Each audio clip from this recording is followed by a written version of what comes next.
फांसी दो, फांसी दो। जब तक सूरज चांद रहेगा, प्रभु राम का नाम रहेगा। जब तक सूरज चांद रहेगा, प्रभु राम का नाम रहेगा।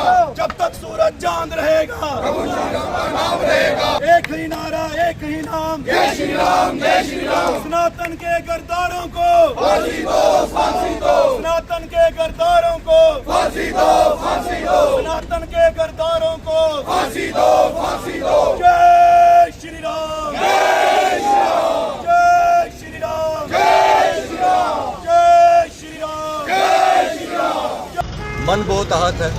मंगलवार का दिन था, सुबह मंदिर से आया और ये दृश्य जो हमारे सामने आए, मैं आप सबको बात बताना चाहता हूँ।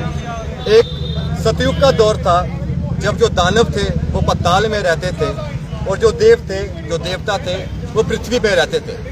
अब ये कलयुग का दौर है और ऐसे ही कुछ राक्षस वृत्ति के जो लोग हैं, ये असुर जो हैं, ये मनुष्य योनि में पैदा होकर इस पृथ्वी पे आ गए हैं। मैं आपको बता दूं, ये वही व्यक्ति था जो कुछ दिन पहले खखोल में जो धर्मांतरण करने आए बाहर के राज्य के लोग थे, उनके समर्थन में खड़े होके मानवता की और निष्पक्षता की दलीलें दे रहा था। इसके सेक्युलरिज्म के कबूतर मैं आपके सामने अभी उड़ाऊंगा, मैं इसको आपके सामने अभी एक्सपोज करूंगा। जब उदयपुर में कन्हैया लाल को कुछ जिहादी मानसिकता के लोगों ने उसकी दुकान में जाके तेजधार हथियारों के साथ काट दिया, तब इन लोगों ने कभी सड़कों पे उतरकर उस जिहादी मानसिकता का विरोध नहीं किया। इनका जो सेक्युलरिज्म है, इनकी जो मानवता है और ये जो दलीलें देते हैं धर्मनिरपेक्षता की, वो खोखली है। जब भी होता है हिंदुओं पे प्रहार, जब भी हिंदुओं पे चोट की जाती है, जब भी हिंदू देवी देवताओं का अपमान किया जाता है, इनकी मानवता, इनके सेक्युलरिज्म को लकवा मार जाता है, इनकी जुबान पे ताले लग जाते हैं। ये कह रहा था कि जो वहाँ पे औरतें आई थी वो मासूम थी, महिलाएं बड़ी मासूम थी, वो उतनी ही मासूम थी जितना तू सेक्युलर है। मैं आपको बता दूं, ऐसी मानसिकता के लोग एक इकोसिस्टम का पार्ट है। मैं साफ शब्दों में कहूंगा, वो एंटी सनातन, एंटी हिंदू और एंटी इंडिया इकोसिस्टम का पार्ट है। उन लोगों के मन में, ऐसी मानसिकता के लोगों के मन में हाल से भी जो विनाशकारी विष भरा हुआ है। ये लोग दलीलें देते हैं फ्रीडम ऑफ स्पीच की। मानता हूँ हमारे संविधान का आर्टिकल 19A हमें जो है अपने एक्सप्रेशन ऑफ स्पीच की हमें इंडिपेंडेंस देता है, लेकिन इन लोगों ने उस जो संविधान का जो कॉन्स्टिट्यूशन है उसको ट्वीक कर दिया है। अब उसका नया नाम आ गया है, वो बन चुका है फ्रीडम ऑफ हेट स्पीच।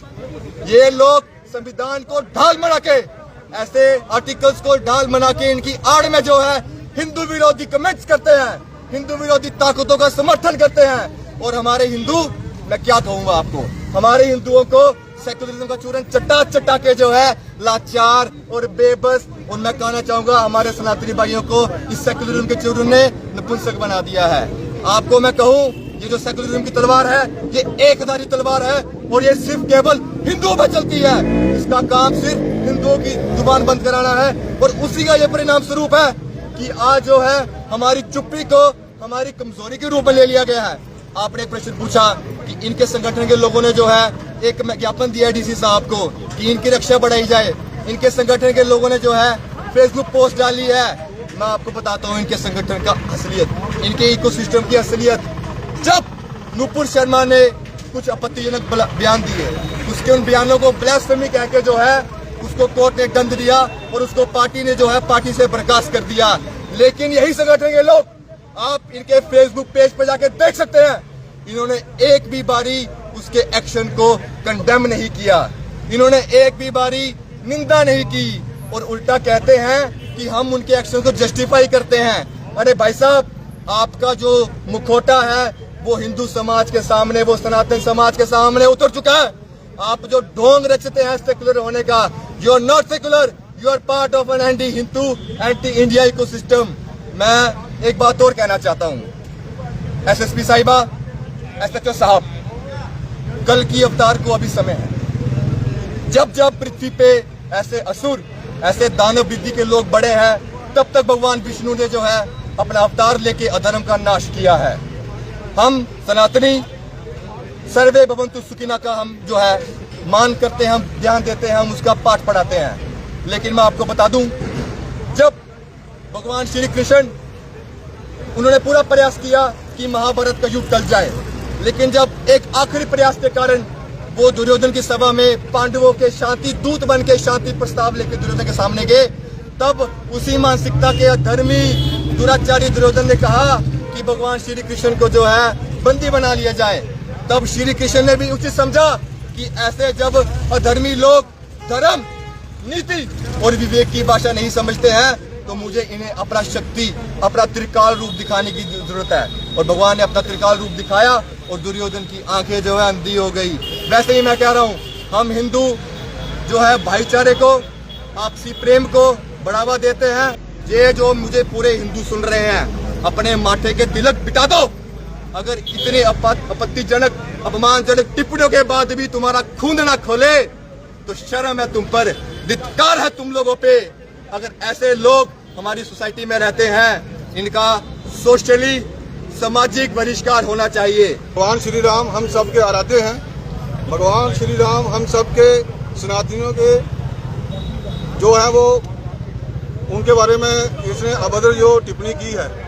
भगवान हमारे इष्ट देव हैं और श्री राम के बारे में आप सब जानते हो कि उनको मर्यादा पुरुषोत्तम श्री राम इसलिए नहीं कहा गया, उनको उन्होंने मर्यादा का पालन किया। भाई का भाई के साथ कैसे रहना, एक राजा का प्रजा के साथ कैसे रहना, और एक ऐसा व्यक्ति जिसने इस धर्म को बांटने की कोशिश की, जिसने हमारे समाज को तोड़ने की कोशिश की, और पिछले काफी वर्षों से ये और इसके साथ इसके कुछ साथी जो अलग अलग तरीके से विरोध करते हैं और जो अपने बरादरी के लोग हैं उनके बीच जाकर इन्होंने अपने समाज को बांटने की कोशिश की, अपने जो ऊंच नीच लोगों के बीच में पैदा करने की कोशिश की। हम इसकी सख्त निंदा करते हैं। हमारे साथ ऐसे नौजवान यहाँ पे आए हैं और उनमें इतना आक्रोश है, वो चाहते हैं, उन्होंने आज मेरे से कहा कि हम जब सुबह भगवान श्री राम के फोटो के सामने बैठे हैं और हमारी आंखों में आंसू आते हैं कि हमारे भगवान के बारे में इसने अभद्र भाषा का इसने जो टिप्पणी की, हम इसको बख्शेंगे नहीं। लेकिन हम चाहते हैं कि आपसी भाईचारा बना रहे, अपना सौहार्द बना रहे, हम ऐसा कोई भी स्टेप ना उठाएं। और दूसरी बात रही कि इसके ऊपर कार्रवाई की, ये बंदा जहाँ भी रहता है इसके ऊपर ये औकाफ की जगह पे रहता है, इसकी बिल्डिंग गिराई जाए, हमारी ये मांग है। और इस बंदे ने, इसके बंदे के पास कहाँ से फंडिंग आती है, इसके पीछे कौन लोग हैं, कठुआ में कहाँ इसके सेल हैं, हम वो भी जानते हैं, उनकी इंक्वायरी भी की जाए। और अभी पिछले दिनों इसकी वीडियो और वायरल हुई, उसमें जब एक व्रत रखा था करवा चौथ का, और ये अपनी वाइफ के साथ, फैमिली के साथ किसी रेस्टोरेंट में जाके कह रहा है कि देखो हम व्रत नहीं रखते, हम चिकन खाते हैं। मतलब इससे बंदे की क्या मानसिकता है और क्या इसकी सोच है, मैं समझता हूँ कि विद्यासागर जी, बार बार हम हिंदुओं की जो है उस पर टिप्पणी करना, बार बार हिंदुओं की आस्था पर ठेस पहुंचाना, प्रशासन को इस चीज का पता भी है, तो प्रशासन ने अभी तक क्यों कार्रवाई नहीं की? देखिए, पिछले दिनों एक घटना हुई थाना में, वहाँ पुलिस ने इमीडिएट एक्शन लिया। क्या इस बंदे ने इतने दिनों से अभद्र भाषा का जो इसने प्रचार किया, और इसकी ये वीडियो जो है ये दशहरे वाले दिन की बनी हुई है, मैं आपके नाले में ये बात लाना चाहता हूँ जी। और ये 2 अक्टूबर की इसकी वीडियो बनी, उसके बाद ये वीडियो अभी 3-4 दिन पहले वायरल हुई जी। आज तक इसके ऊपर एक्शन क्यों लिया गया?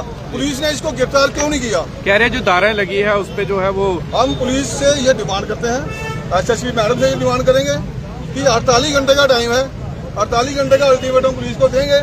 अगर इस बंदे को गिरफ्तार नहीं किया गया, उसके बाद आज ये छोटा सा डेमो है, उसके बाद जबरदस्त तरीके का प्रदर्शन होगा और उसकी पूरी जिम्मेवारी पर एडमिनिस्ट्रेशन की होगी। विद्यासागर जी, मीडिया पर सवाल उठाया जाए, इन्हीं के सदस्य बोल रहे हैं कि वीडियो को तोड़ मरोड़ के बताया गया है, पुरानी वीडियो जानबूझकर दिखाई जा रही है। ऐसा कुछ नहीं है। इस बंदे ने और इसके साथियों ने, इन्होंने, मैं 1 साल 1.5 साल से मैं भी इसको बात कर रहा हूँ, इनका एक ही काम है, गरीब बस्तियों में जाकर लोगों को वहाँ पे बरगलाना और आपस में जो गैप कम्युनिकेशन है उसको बढ़ाना। ये लोग चाहते हैं कि आपस में ऊंच नीच का जो गैप है वो पैदा हो। लेकिन हमारे जो बरादरी के भाई हैं, चाहे वो किसी भी बरादरी से बिलोंग करते हैं, चाहे महाशा बरादरी है, चाहे ब्राह्मण है, चाहे राजपूत है, चाहे कुम्हार है, कोई भी है, हम सारे लोग इकट्ठे हैं। ऐसे कुछ अनासर जो हैं, जो ऐसे तत्व जो इस समाज में बैठे हुए हैं, उनके ऊपर फौरी कार्रवाई की जरूरत है। अदरवाइज माहौल ऐसा खराब हो जाएगा एडमिनिस्ट्रेशन भी नहीं संभाल सकेगी उसको। आपको पता है कि जब एक माव का रूप ले लेता है तो उसको कवर करना बहुत मुश्किल होता है। इनके साथियों ने कल एक लेटर भी वायरल हुआ है, इनके साथियों ने कहा है कि पुलिस प्रोटेक्शन दी जाए, उसे धमकियां आ रही है प्रदीप अम्बेडकरी को, तो क्या देखते हैं ये? कौन सा है क्या है इसका मैं जानता नहीं हूँ। जैसे इसकी शक्ल है ऐसे उसकी अकल है। और इसको प्रोटेक्शन क्या है, इसको जूते चाहिए, जूते। पुलिस को चाहिए इसको अरेस्ट करे, जूते मारे और माफी मांगे समाज से, पूरे सनातन धर्म से माफी मांगे कि मेरे से जो गलती हुई है ये दोबारा नहीं होगी। और 48 घंटे का हम टाइम दे रहे हैं। उसके बाद फिर लोग जो करेंगे उसका खमियाजा इसको खुद भुगतना पड़ेगा। हमारी सीधी बात है।